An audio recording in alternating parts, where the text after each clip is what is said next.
What is up, Perfect 100 IQ Club? It's Dakar's Dojo here with the first video of the new channel.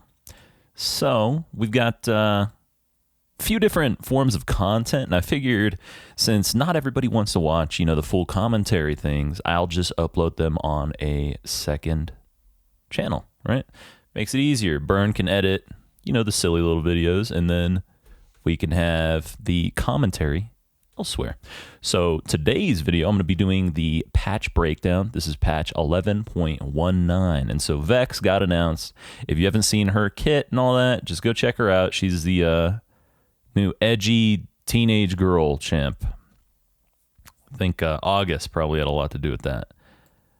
But her kit seems pretty nice for counterplay up against like dashing champs, shit like that. So she looks pretty neat, I think. And her auto animations are apparently like so smooth. So go check out her videos. Anyway, let's get started on the actual champs, right? So Aatrox getting a little bit of a buff. His W, the cooldown is down 6 seconds flat at level 1. So that's pretty huge. And then the scaling scales to the same amount, 14 seconds at max, but 6 seconds off the cooldown. Level 1 means it's up every single wave. Instead of if you used it at the last wave, you would have to wait a little bit until roughly the same stage of the wave was up when you last used it, right? Difficult to describe to you guys, but cooldowns, very long cooldowns, you should measure by waves. Every 30 seconds is a wave, right? So he has this thing up every 2/3 of a wave, which is really nice for him. Akali, her HP regen goes up ever so slightly, 3 HP regen, and then 0.4 health regen growth. That is at 100 seconds, right? She's going to have an extra 300 HP. Which, I mean, or wait. I gotta copy paste this. I hate the fact that okay. Oh, I was a little afraid right there. I was like, 3 HP? That's way too fucking much.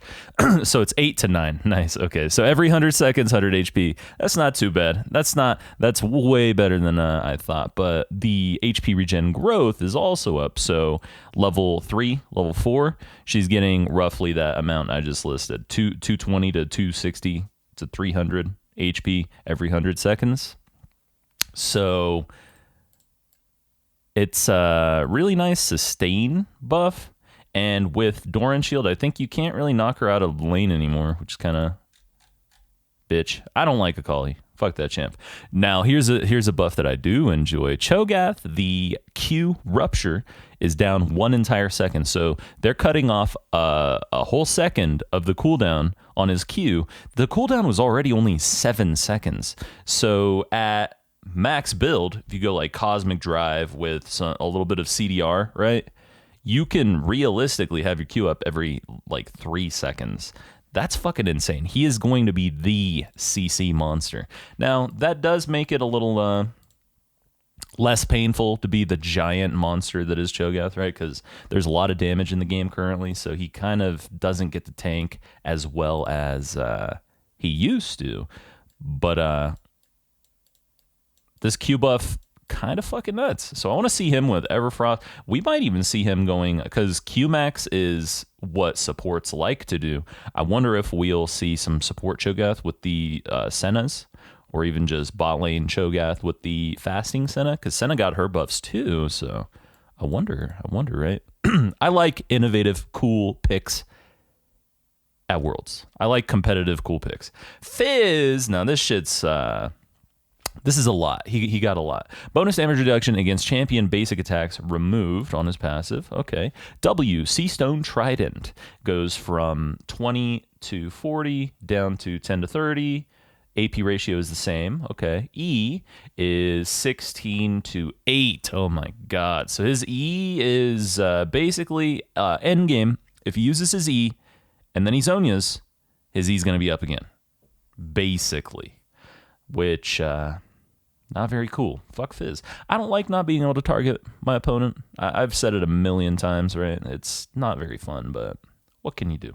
R, so they're shifting, the W got a little bit of a nerf, and the R is getting quite a bit of a buff, which means they're shifting damage, they're shifting power from W into the E and the R. So they're making him a little more team fight oriented, right? Now, obviously, his R, he doesn't have to be in a team fight, but if he lands one big ult on 2 or 3 people, this is now going to be dealing an extra, extra 100 at 16 and 0.2 AP ratio. And the base damage is just straight up as well. Okay. So his R got a little damage, his E gets more more rotations, and his W gets a little bit of a nerf, and then his passive gets a nerf as well. So they shifted a bunch of damage. I think this makes him a little more skillful, honestly. The numbers might be a little too high, or the cooldown might be a little too low for the E, but this is a step in the right direction. And they have the theories in place. We just need the numbers to line up. Galio, his W is going from 18 to 16 seconds. Okay. All right. Not the biggest buff, but definitely going to keep him in power level for the competitive, because he's like always a good competitive pick, you know? Like, he's never terrible. He's never worthless, because he just has so much utility. So we'll see what this does at Worlds. And it's not too much, you know? Whereas Fizz, his shit, that's a lot of stuff. With Westdoor not playing, they need to buff Fizz, huh? Gragas. W, Drunken Range goes from, Rage. Bonus magic damage is 7 target max, 60. So it just got 0.1 AP ratio. That's it. That's not much to write home about. I guess they're afraid of making him, you know, pick ban, because that's what happens with Gragas. So cool. It's a tiny bit of AP. Gwen getting health regen as well, but hers is not scaling, just the flat. So she gets every 100 seconds, she gets 150 HP. She basically gets a free potion every 100 seconds, every 3 waves, right? Kennen, Q is up on the base, and then is that 60 to 75? No, that's 80 to 75. Okay, so the base damage goes up 10. Oh, but the scaling is down a little bit. Okay. So it's weaker late, stronger early. Right? Or is that an 85? I hate the cross out, because I can't see the actual, what the number is. 85, 75, so it's down 10, 10, 10, 10 across the board and down. Oh, okay, no, it's just straight up down. So the base damage is lower and the scaling is lower, which is also nice, because Kennen he's already a problem, man. Like, he's a little bastard. Kennen is, click R, win team fight, you know? That's not very cool. Mordekaiser, ooh, so his E is going down 4 seconds. So just like the Aatrox buff, looks like, yeah, Juggernauts, right? Aatrox, Mordekaiser. Where's the Alawi buff? Come the fuck on, man. Like, we've seen Mordekaiser, we've seen Aatrox, we've seen all these idiots in competitive. Give us Alawi, man. Fuck. Cooldown goes down 4 seconds, and so it can be used like twice. It'll be so he won't be so upset to use it for wave clear. That's what it looks like to me. Poppy, cooldown 16, 12, 8, 13, 10, 7.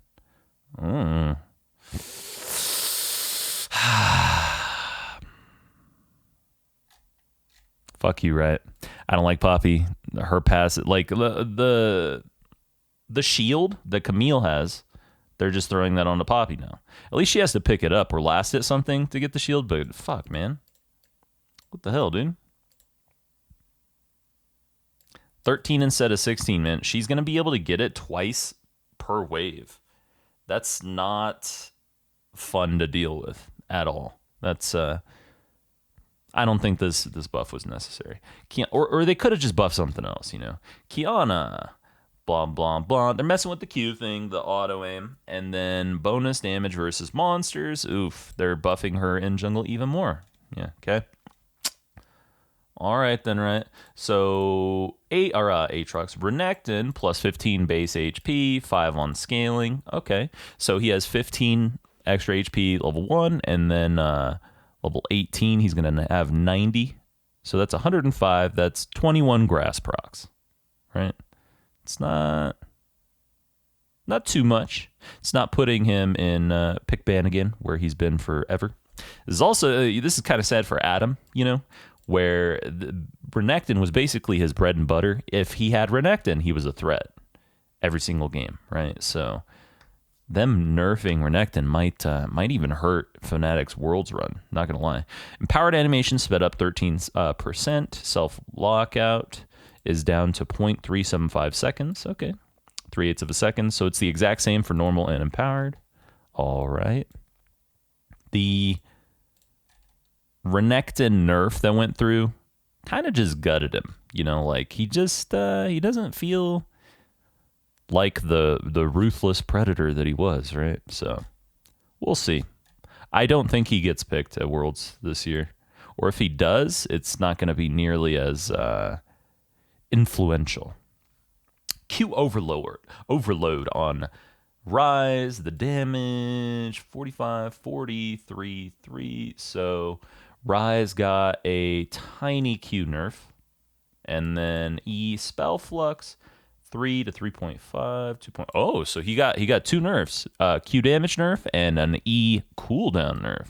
That messes with his rotations and stuff. When you mess with cooldowns, especially on someone like RYZE, who is about the fluidity of just comboing and stuff, that really messes with mains or even people who have a lot of mastery over the champ. It messes with their comfort on like comboing certain ways. So maybe this takes RYZE out, right?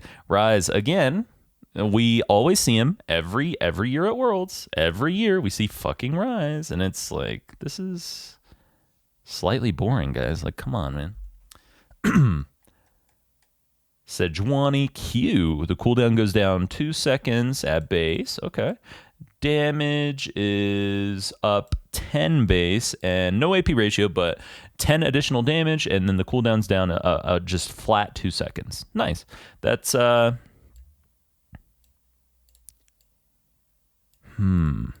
trying to think of her clear. Wonder if this is what she needed to be able to just dash between camps over and over. Not sure. But I mean, we'll see. You don't get to see Sej too much lately. I've seen her a little bit in top lane, going teleport, ignite, and just being mega utility with a carry jungle behind her. So I want to see something like that at Worlds. But simultaneously, you know, top level top laners would be able to abuse that with some of their pocket picks, you know. So we'll see. Seraphine, the cooldown is just straight up down 20 seconds across the board. Okay. I fucking hate her ult, but she needed a buff, so we'll see about her, huh?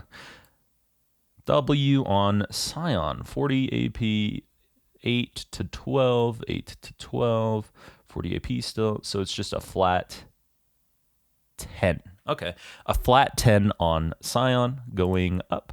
This helps his wave clear, helps a little in his trades, his fights and stuff like that. So it's not, again, it's just a tiny number tweak. Sona, hers is a bit more. She lost 2 base armor. Her passive is going down 5 skill. That's whatever. That's probably just for them, for math or something. Bug fix. Bug fix. No longer targets enemies Sona cannot see. And E, Song of Celerity. Slow no longer bypasses the target's slow reduction effects. Good. Sona is like the exact opposite of Rengar, where she had these bugs that just make her champ better. Stupid. Good. Fix this bitch. That E thing especially, man. You would 4-stack W, remove the slow, but it didn't get removed. It was still on you. What the hell, man? How does that even work? I'm glad it's removed though, so whatever. Soraka R Wish, base healed down 20 down 35, down 50. Okay. And she didn't get an AP buff, AP ratio buff to compensate. So the heal is just straight up nerfed. Now, it does remove grievous wounds, and with good coordination, certain champs would very likely be able to, like in team comms, you could say, I'm about to wish. You use it on your Olaf, and then he smites a creep, or not a creep, but a jungle camp, or he burns his W right then, starts autoing, shit like that. Like, with coordination, you can really pull off a lot of nice plays with her removing grievous wounds. So I like that they're nerfing it, because she is OP as shit right now. Silas, plus 30 on his base mana, plus 1 on his base mana regen. Okay. It doesn't tweak any of his numbers, doesn't make him oppressive, in my opinion. So keep it like this. And of course, the premier Silas players like Knight, right? They still make it work. So it's like, whatever. If you're an amazing Silas player, it doesn't matter that much. Varus. His Q is going up, just straight up 2 seconds. Okay, nice. Nice. That's necessary, right? He is little oppressive, little annoying, and poke metas at Worlds aren't the most fun to watch. Not gonna lie, I don't feel invested in the game when it's just 2 comps sitting there throwing abilities back and forth, standing at mid, you know? I like map movement. I like skirmishes, so I enjoy that. And looking at all these buffs and nerfs, this is going to be the Worlds patch, so I'm not sure that my solo queue could be compared to what we're going to see at Worlds, because it's NA, which is Win Trade Central, as well as I'm not playing when everybody's done with scrim blocks and shit. I don't even know if pros are scrimming right now at all, because it is off season, right? A lot of them like to take breaks, but the games I've seen are not very competitive, so I don't think they're comparable whatsoever. So it's going to be like a shot in the dark, seeing what the World's meta looks like and exactly how it's going to play out. So I'm pretty hyped for that. I love Worlds. You guys know this. There will be view parties, by the way, viewing parties in the Discord all the time for pretty much every day of Worlds. Come by, hang out, chillin', piss cancer chill in voice, and watch our favorite teams, 100 Thieves, not get out of groups. NA, please do well, please. It's all I've got. It's all I've got, NA. Come on. But anyway, thanks a lot for watching, guys. Thanks for watching the first video on the new channel. And yeah, fucking love you guys, and we'll see you on stream.